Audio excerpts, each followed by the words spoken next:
আমি তোমাদের কাছে যেতে চাই। আমাদের গায়ের রং কেমন গোলাপি হয়ে আসছে, গায়ে লাল সবুজ দাগ, দম বন্ধ হয়ে আসছে, কান দিয়ে রক্ত পড়ছে।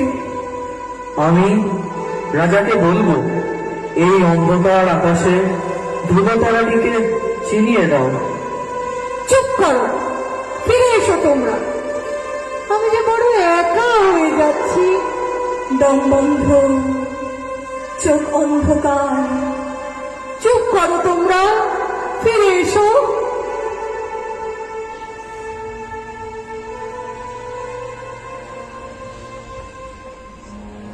নিন্দা